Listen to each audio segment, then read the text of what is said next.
In a continuing effort to help Typhoon Haiyan survivors in the Philippines, city volunteers have organized large-scale distributions to take place on January 20th in 5 of the most affected barangays in Palo town of Leyte province.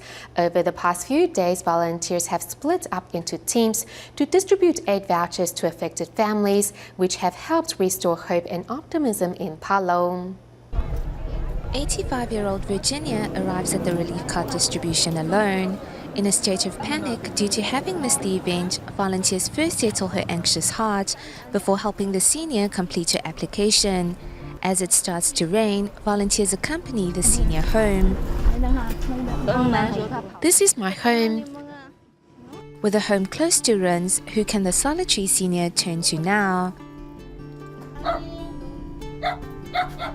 Fortunately, her kind-hearted neighbor reached out. Ang anak niya isa lang dito, pero may mga anak siya sa Maynila, dalawa. She has 2 children in Manila, but they've lost contact, and now she lives alone.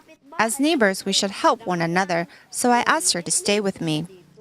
A family of 7, including Grandma Virginia, lives in this tiny space. With the roof gone, each time it rains, the family has to open their umbrellas indoors. Despite such a harsh living environment, what we witness is the beauty of humanity helping one another.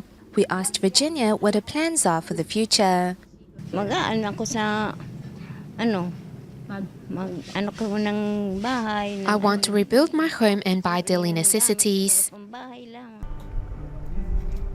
The anguish and despair which Typhoon Haiyan left in its wake can still be seen everywhere in Palo town.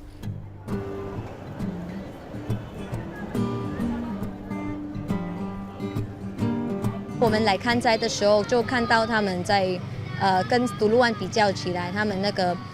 we came to survey the disaster here, we noticed that compared to Tacloban, the speed of recovery has been relatively slow.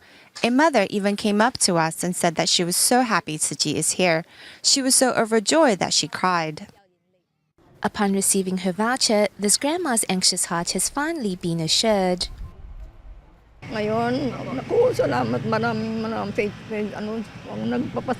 I'm truly thankful. I have 4 grandchildren at home and I have to support their education.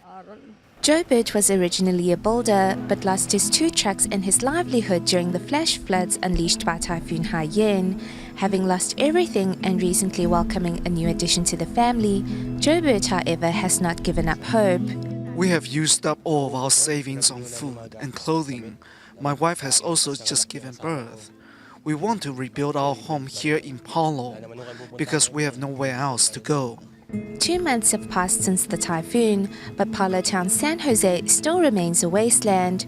However, Joe Birch remains optimistic about the future. Express my gratitude for helping our people here in the Philippines and in Leyte. Thank you very much. Having lost everything overnight, one can imagine the difficulties residents are confronting. However, with the loving care from across the globe accompanying them through this difficult time, residents are sure to see the calm after the storm.